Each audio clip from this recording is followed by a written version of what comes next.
If it's flexible, it's going to be able to change volume.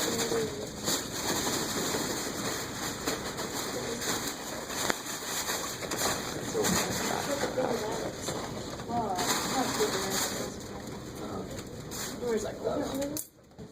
It's under your foot.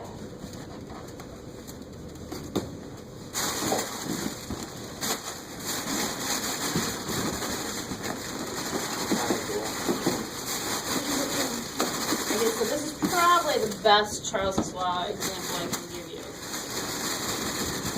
Because that whole flexible versus rigid container thing causes people some issues.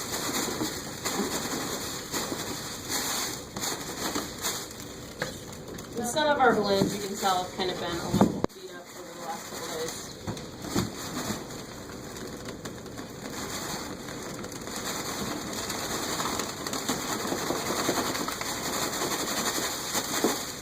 Need more.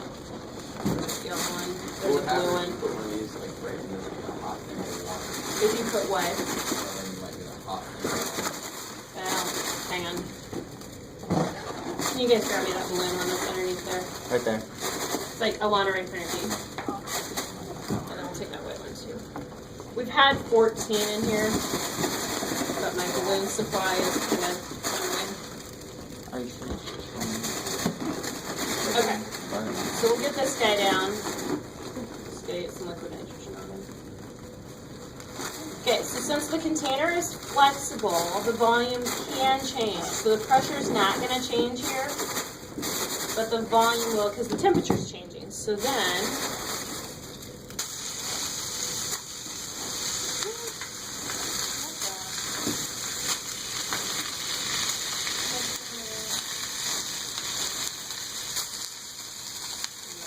stuff on it.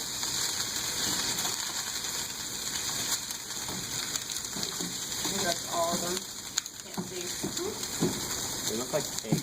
Okay, so now this is where they could pop to the question on what would happen if you put them in hot water. You can see it kind of expanding back in my hands. The heat from my hands is going to make it expand quicker because as the temperature goes up, particles are going to move faster, they're going to expand back out. So if we put it in hot water, it's going to pop because it's going to go too fast, and so the material can't take it. And so a lot of times kids will go grab them before they're warming up, and they'll pop because it's from hot to cold. It's the same as like shattering your windshield in the winter if you pour hot water on it. It's too extreme too quickly. Same thing's going to happen. So here, I'll take it out. You can kind of watch it just go in my hands.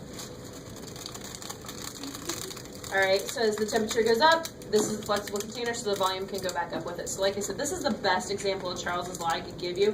So like, if you guys have those tire pressure gauges in your car where it tells you if the pressure's low, it's kind of misleading. It's not necessarily the pressure that's going low, it's the volume that's going low. So as the volume goes down, they're not colliding as much. And so like lately it's been cold, so you may have that little pressure thing going on in your car. And so you're like, oh, my tire's down. It's not, because you notice as it warms up and you drive, it goes back on. Because as the volume goes up, then they're colliding more, so then that sensor says, oh, hey, we've got enough pressure. Notice how it goes back up on its own. You would not want to fill this up again, like if it was your tire or your bike tire or a jogging stroller tire, like my husband did. What would happen?